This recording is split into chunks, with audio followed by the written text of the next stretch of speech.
Hey everybody, I'm Lisa Burwell, your host of VIE Speaks with conversation and heart and soul. I am super excited that we're working on season 3. This is day 2 of filming. And I cannot wait until we get in this conversation with Chef Jim Shirley, a culinary legend, a philanthropist, a father, an active member of the Florida food scene, highly decorated chef, and a frequent chef at the prestigious James Beard House in New York City. Jim, thank you for being here. Hey. And you are a highly decorated chef, and you have opened more restaurants than anybody that I know. And how do you do it? How do you do it all? And I know that you are you're self-taught as a chef. Sure. So that's one thing in your love of cooking, and you learned your cooking. Basically, you fell in love with it by cooking with your grandmother. Sure. That's how you start with those things, and then all the little pieces of my knowledge came from working with other chefs, training me, working through, whether it was French chef in Macon, Georgia, or Jim McManus back in the 80s in Jubilee. Mm-hmm. So, and then as all of my international stuff, I tried to find somebody's grandmother. Mm-hmm. It's like somebody's grandmother knows how to cook. Yes. That's the way to find the true recipes. Yes. Yeah. That's so. That's very, very true. And one thing let's toast to a great podcast, a good conversation, Right. and to your continued success. Thank you. You're welcome. We're having some veuve. Sorry, we don't have your pink stuff, but we've got. We've had it the couple of times that you weren't able to be here. Now we couldn't have it, so we don't. But so Jim, right now you have Great Southern Café, which is a landmark in Seaside and landmark in our town. b.f.f, the Bay, North Beach Social, Farm and Fire, the Chicken Shack, and the Meltdown. Right, the Meltdown on 38. It's always been a staple in Seaside also. Right. Yeah. So because you have so many different restaurants, so many different themes and culinary styles, are you always inventing up new restaurants and themes? And how do you get that? Is that something that's intuitive, or do you know that, hey, this area doesn't have X, Y, and Z, I'm going to bring it to market? A lot of it is that, I like to do new things. I'm looking for something else to do. So, and believe me, I love the Great Southern Café, but I've been cooking those dishes. I've been cooking gritsuyaya since 1998. Mm-hmm. I've got it down. You do. So, a staple. but I'm looking for, the same thing. It's like, what else are we going to do? So that's how I get Farm and Fire or playing around, or even, in 2010, Kelly and I opened the Meltdown. Right. And it was, we were playing with grilled cheese. Mm.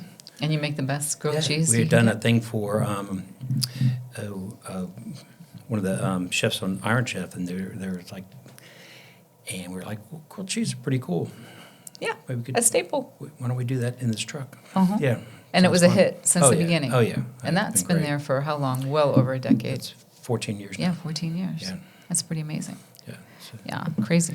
fun. So your book, Good Grit, you have that, and you're going to be reprinting it I'm soon? going to reprint some more of those. It's Yeah. it's older than most of my employees. But They need it. They need to know all about it.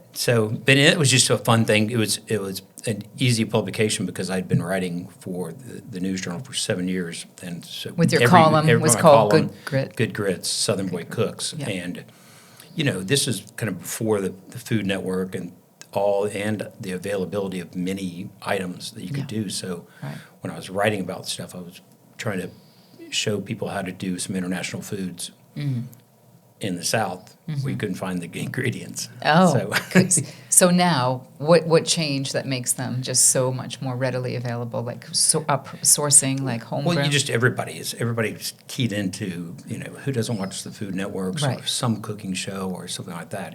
Back in our days, I watched, the Galloping Gourmet, and there's a couple of local guys that were doing stuff. I loved it. Yeah, local guys like Emerald.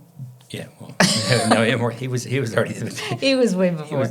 He was later than that. Yeah, okay. So that would have been, yeah. Yeah. But so it was a lot of fun, but it was easier to go through and pick those out, and we'd actually had really quality photos already done. Yeah. Because we shot them every day. Right. You wouldn't see them in the paper because newspapers don't have good. Yeah, right.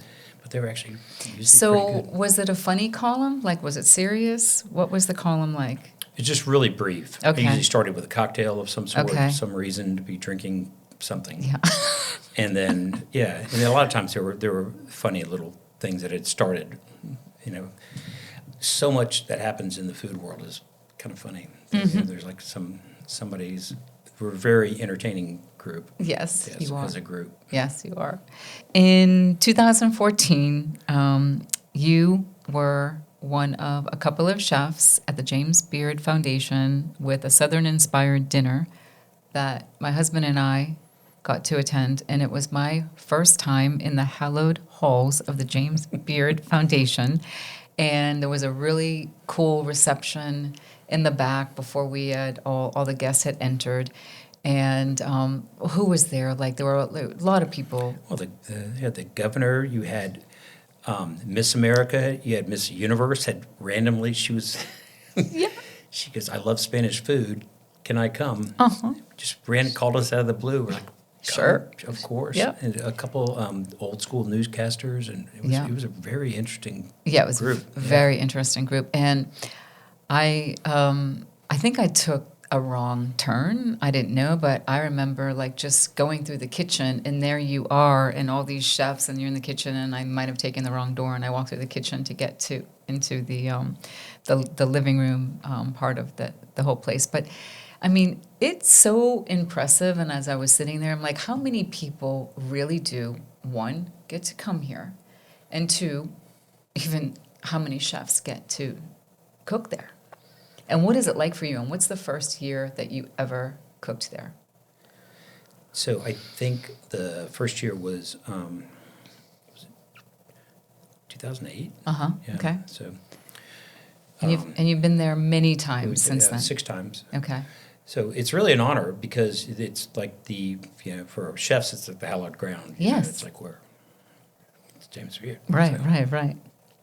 So, and the kitchen's wide open, so you could easily walk into it. And Right, people, which we did. And the lineup for before we take the food out is where you walk through to the back area. So Right. it's a very small little kitchen. Yeah. And that was, I think, somehow sponsored or partnered with like the Pensacola. Visit Pensacola. Yes, and then I know like a day before we were leaving to go to New York, I turn on Morning Joe talk show on MSNBC, and there you and Irv and a couple of other people are there, and they're interviewing you. So, couple things. One, I used to watch it all the time, that show. Tell me about like that. How did it happen? You were the one that basically spoke more than anybody else, and you were really, really comfortable on camera. Are you always comfortable on camera? Some days. Some days. But the thing is, Joe had been, he had been our congressman before, and he was our house band at the Fish House. He was. I It did was not regular know that. Joe, and when he wasn't there, it was No-Mo Joe. And it was a guy who was the guitarist from Buttermilk. It was like a really good band. It was a really tight band, and then it was fun when Joe would come and play and sing, and so it was like that. So even as he was seated congressman, he was our house Unbelievable. band. I didn't know that. So we knew him well. Okay. So then you tell him what you're doing, and he's like, "Oh, come on my show," and all. he goes, "Oh no," that was because he was down just after Ivan struck. Okay. And we had a show on the deck. When he had the only power in town on his truck. Okay. So yeah, The power. of to be able to run a show, going, "Hey, Pensacola's still here." And that was what he had brought us on, so we could have that conversation that the Gulf Coast wasn't gone. Right. It wasn't destroyed. There was. Right. Yeah. But one of the shows that I saw you on, you were in New York in the studio, right? Or was Yeah, it? it was- Yeah. yes. That one, I think. we were in you the were studio. in the And studio. What a crazy studio. Yeah, tell we me had back about then. it, because that's early morning news, and that's like just like a fascinating thing to me. Like, how chaotic is that? It was really, what they do is you are in the center of this room, and they have on booms, all the guys are riding their cameras, so they're flying all around you. and they're zooming around the whole place, and there's these giant secondary TVs you're going through. So it's like it's a lot going on. You got to stay focused. Don't look at that guy. But it's really cool. It's just so amazing. Everything's on angle. A boom, and they're zooming in on you. It's like yeah.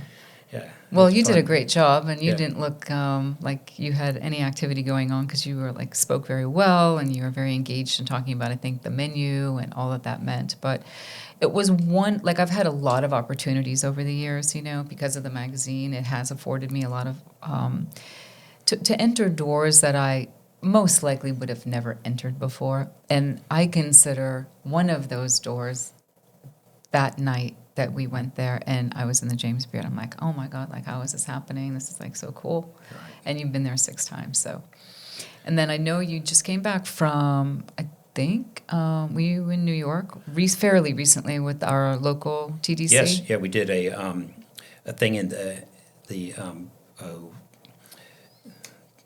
Flatiron building. Yeah, so you did? Yes, it was a beautiful setting and this really I love cool, that building. Yeah. And it's such a cool, the interior where they've haven't covered it with plaster. It's you've got the old pylons and everything. Yeah. It's a really cool space with monster windows. Uh-huh.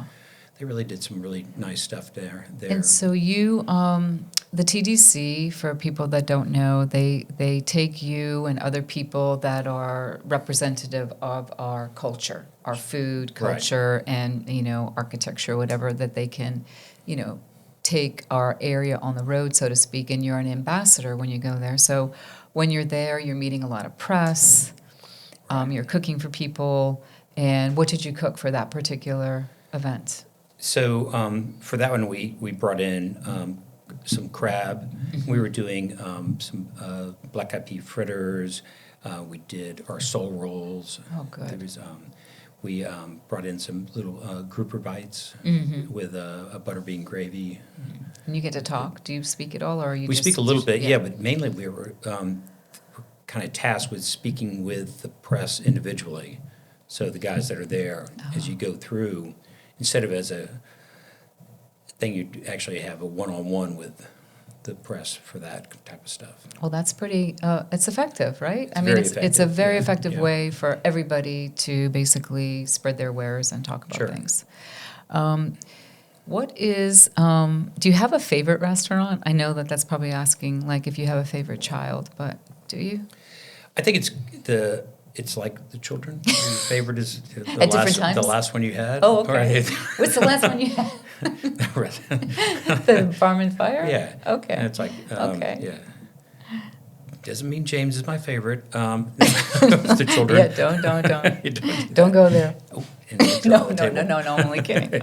Yeah. Farm and Fire has been a lot of fun because the new developments, things like that. So. A crowd favorite too, don't you think? It is definitely. It's so beautiful, and the food is amazing, and the vibe inside. And in addition to, but in addition to, that view is hard to replicate. It's just unbelievable. Right. So that was a good move. Yeah, it's good. I've managed to put restaurants in the only 3 old buildings left in South Walton. Yes, so. I know. Isn't that great? And then the bay across the street. Unless it rains. Oh, yeah.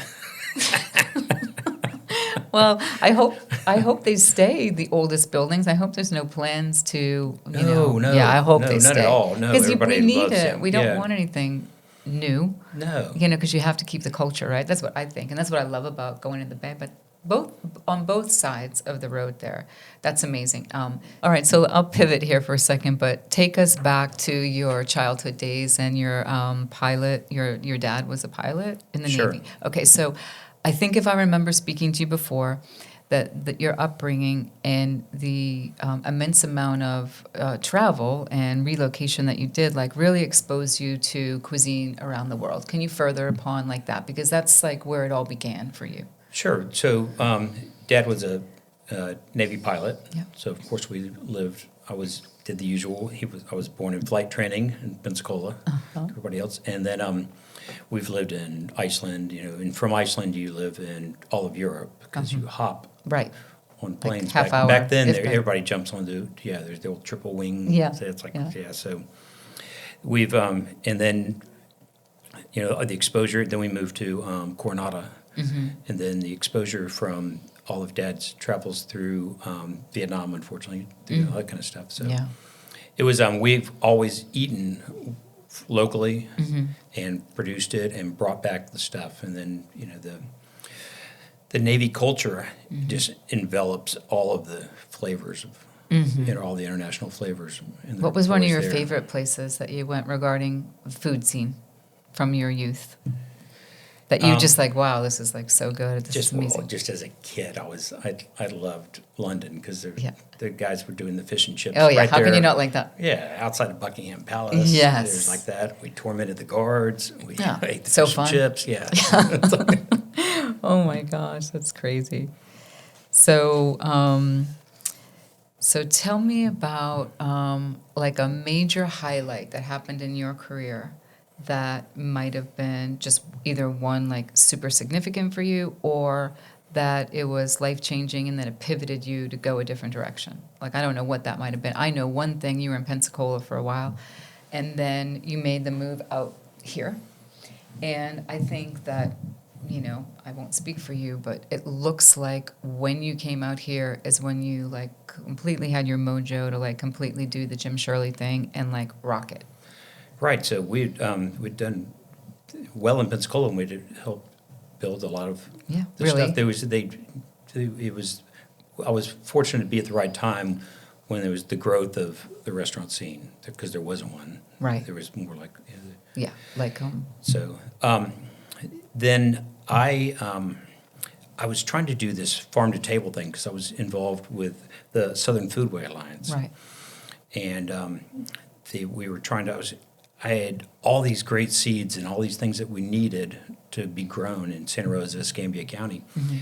And I literally bought the seed for the farmers and gave it to them and said, listen, I'll buy everything that you grow. Oh. And into the season, they had all grown squash and zucchini, and you championed and they gave that? me my seeds, and they gave me my seeds back. Oh.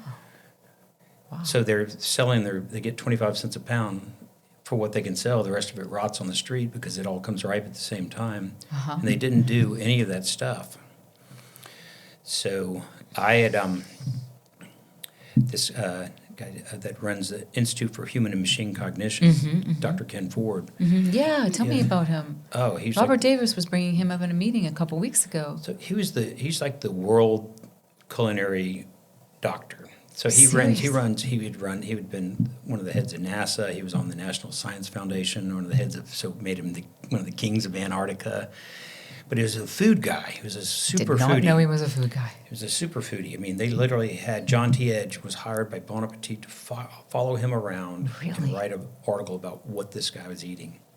But for me, I'm anywhere in the world, I call him and go, listen, I'm in Paris. But how do you know him that you can make a phone call? He was my neighbor. The institute was right down the street. Okay. And he was there, and he was like coaching me through the stuff. And he was like, I think one of the judges for Jane's Beer too. But I would call him, and he would say, "Go here, look for this guy.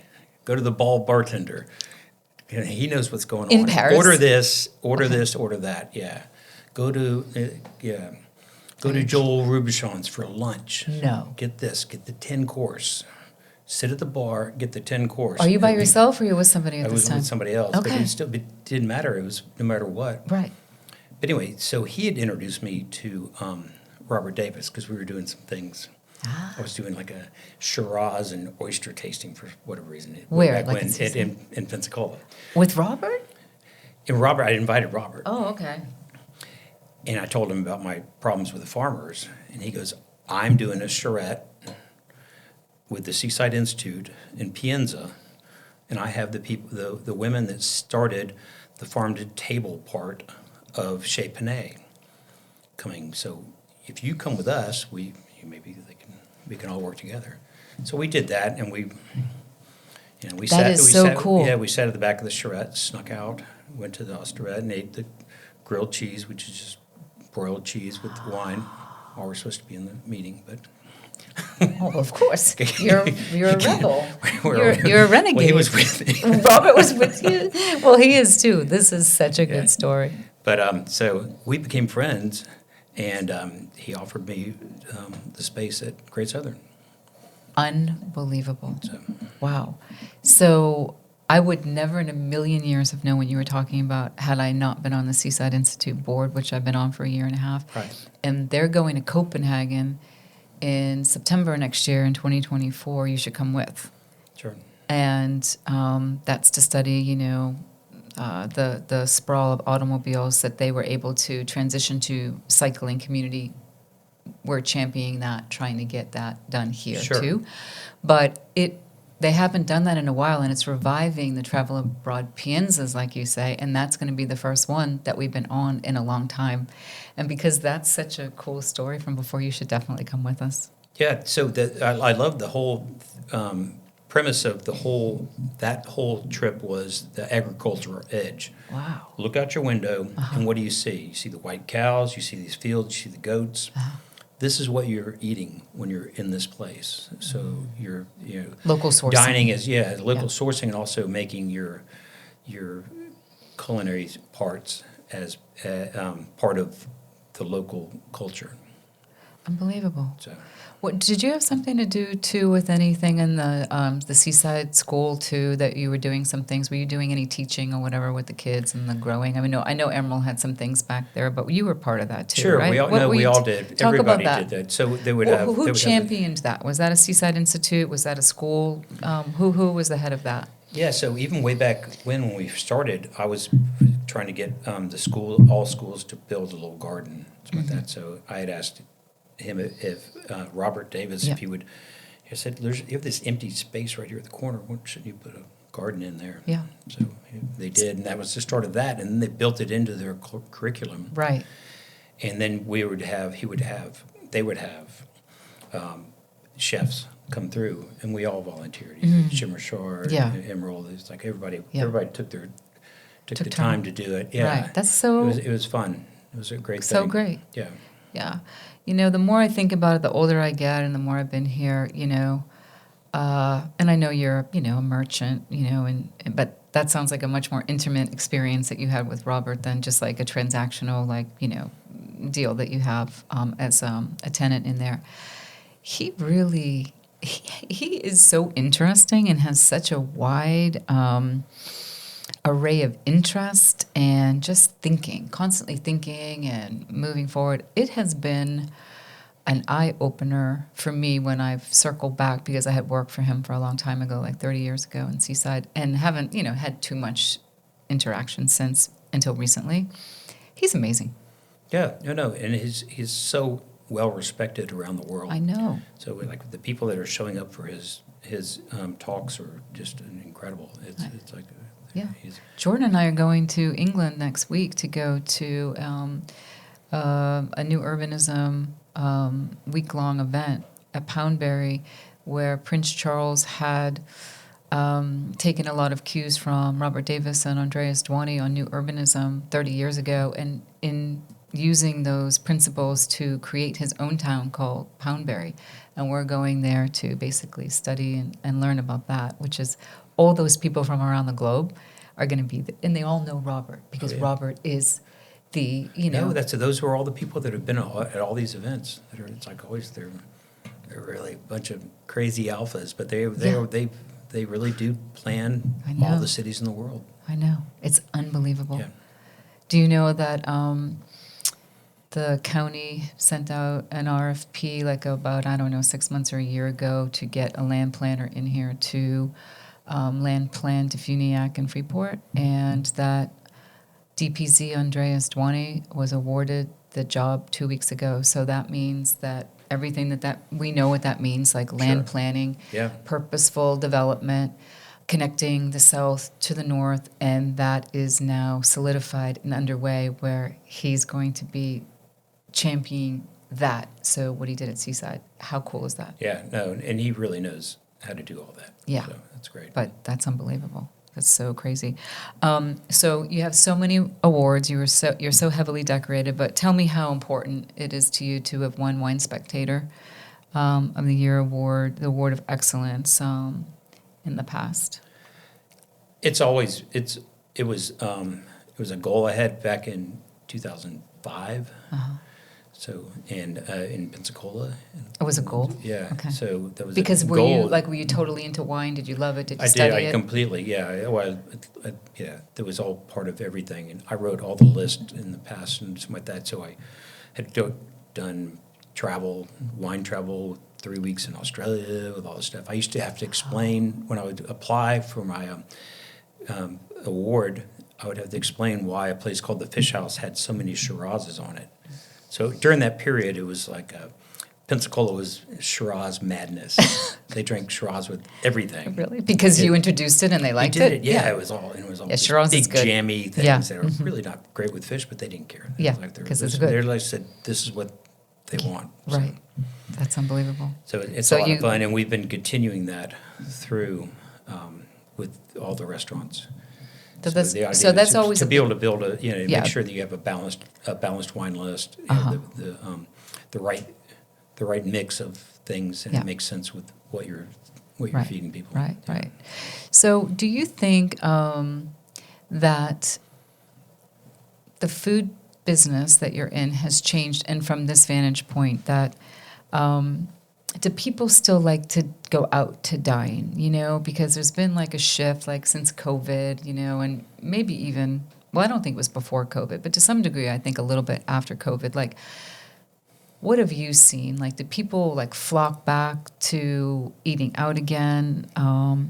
Has there been any change in consumer desires that you had to realize and go, we're going to do something different here so that we can like make sure that they come gather? Well, we had to do all the spacing stuff during COVID Yeah. and things like that. But I think that, for a lot of everybody that kind of moves to this area, they like to go out to eat. Yeah, which is good. They're dining, yeah. Which is good when you have 8 restaurants. Sure. Yes. Yeah. It really is. So many of the cities are still battling. Yeah. The issues there, Yeah. and they really didn't. A lot of them didn't even open until September of last year. Right. So Wasn't it like a blessing that you were here and not in a city? Because we all had a way different experience here than other people. Like Yeah. New York, like half the restaurants like didn't even stay open. no, they They didn't stand couldn't. a chance. So many of my friends all over the country where they kept the lockdowns going. It's like Yeah. like I said, I think we flew in to see Harry Styles with my youngest daughter in the last September. In New York? They just dropped the Yeah. mask mandate as we flew in. I was like, wow.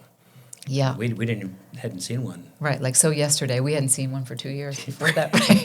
'Cause nobody was really obeying it, right? Right. So tell me a restaurant that you've been to in your career.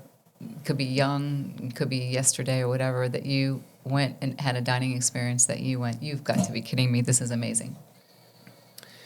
So, probably 20 years ago, I went to Le Bernardin, Manhattan.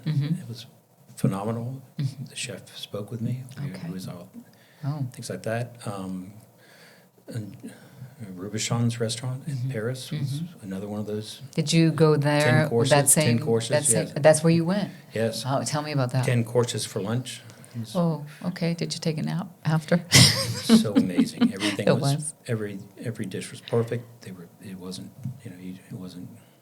you didn't have to take a nap. Yeah, You that's so you were fine because amazing.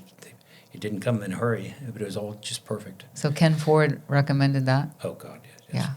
Wow. That's great. When's the last time you saw him? I really want to invite him to some events at Seaside this It's year. been about a year. It's Okay. been a year. So I know they opened another place in Ocala. So That he owns? well, that he runs Okay. the Institute for Human and Machine Oh, Cognition. yes. So what they do is they're an interface between humans and machines. Yes. So it would be everything from working on the halo where you think about things and they move and that kind of stuff to the new space suits. They're designing those and designing moon rovers and things like Mars rovers, that type of stuff. And by doing that, they brought in. I remember when he was doing the new spacesuits. He brought in all the old astronauts in their spacesuits, and he said, "What do you remember about this? was good or bad. He goes, it's probably like your old Volkswagen, Jim. He goes, you remember that you had to do this and you had to do this to keep it going. And these was like, what are, where are the buttons? Should they be in the right spot? So it was really interesting. So interesting. Yeah. Well, I want to Really meet him. fascinating. I am like fascinated you'll by love this him. guy. Yes. For sure. So you were chairman of the Florida Restaurant and Lodging Association, and you've been on the board for many years. Tell me about all that goes into that, because I know there's a lot, and there's a really big dinner at like the end of the year too, right? Like governor comes to it and all that. So who are some of the big people that you've cooked for when you were part of that? Like it's usually... Well, sure. With along those lines, we did the governor's inauguration and things like that, and then they also asked me to do the I was chosen for the National Seafood Cook-Off in New Orleans, and then I've cooked for most of the legislative branch. But really, it's our thing with the Restaurant Association is to educate people and kind of protect our industry from things. We have 10,000 members, but that includes Hilton and right. Wow. How stressful is it to cook for an inauguration of our governor? It was very interesting. It was the first one. Which governor? Oh, DeSantis. But I cooked for. I actually had a private room set up in Pensacola for Bush when he was the governor. So I really liked that guy, by the way. Bush? Yeah. Yeah, he was fun. Yeah, but also he was educational. He was like a compassionate person and still very business friendly. So, So, but a lot of stress. Food. He loved food? He loved food, yeah. Really? Well, good. You got to love someone that loves food, right? When you're a chef. Yeah, I had this great one. We had, it was Bush, not Jeb, but Jeb and Dick Cheney had come through, and it was like we were in this lockdown phase at the Fish House, and we went through this super security thing. We were all in the back, and they both look at me, and they go, "Are we all family here?" I was like, "Yes, sir, we're all family," and they just turn and start shoveling sushi into their mouths. Are you kidding me? I don't believe it. That. It was crazy. Oh my God. Like, so they like sushi. And you have good sushi. They were trying to, what it was is they were about to get on, they weren't going to get fed again. And they were going to fly to Tallahassee. They were like, they haven't fed us all day. They haven't fed us all day. Unbelievable. Me and my brother were staring at him like, you needed a photo of that one. They were like, it's okay. They haven't fed us all day. Oh my God. That's like a movie. Yeah. That's crazy. Wow. So, what inspirational tips might you give to someone starting out as a chef and someone starting out as a restaurateur? Put some Teflon on, especially on your back. It's a lot of work. It's a lot of work. Count on it. Count on it being. It's not an easy start. It's a lot of long, hard. Things. You gotta love it. You better love it. You have to love it. You better love it, and do your homework. Yeah. Do your homework. Do your homework. Don't forget to count your beans. To what? Count your beans. Count your beans. Yeah, counting your beans are very important. Otherwise, everywhere you go. You won't. Yeah, there's no one to help you. Otherwise. Yeah. Well, you have been so successful. Tell me, what is the magic that you've been able to weather so many different things economically, oil spill, pandemic, and just regular running a business? Like what is some magic that you've been able to be so strong and running multiple operations and keeping the quality up, the interest, and delivering on restaurants and different concepts? There's only one thing that does that. It's your people. Yeah. Your crew. Your crew will do everything. It's like everything else is. It's like if you don't have a great crew, you're not going to be. If they're not all in, you're not going to make it. Totally true. It really is. They are so important. Every single one of them. Yes. Every part. You are right. So right. And I know your daughter Madison Shirley is a big part of your organization right now. And I've seen you two in action, in meetings and different things. And I think it is just so special and sweet for me to be able to just be an outsider looking in at a father and a daughter working together. And by the way, she is smart. She's a smart girl. The apple doesn't fall far from the tree on that one, from you to her. So it must be a pretty magical thing. Oh, it's wonderful. It's wonderful to have her back out, because she was in Oregon for so long. And that was our thing. It was like we wanted her to be her own person and have her own life before she would come back to us. Yeah. So we're so glad to have her back. Yeah. Well, she's amazing. Yeah, thank you. She's a great girl. Thanks. Really, really amazing. Well, thank you for sharing your insights. Thank you for being here. I know you are a very, very busy guy and that you're hard to pin down, and we are so happy that you're Yeah, here. thank you. Thank you for sharing Yeah, with us. It's so nice. What Right. a beautiful place. Oh, thank you. Thank you so Thank much. you. So- All so right, it's great. everyone. Hope you enjoyed this conversation with the legendary chef and awesome guy, Jim Shirley. Have a good day, everybody.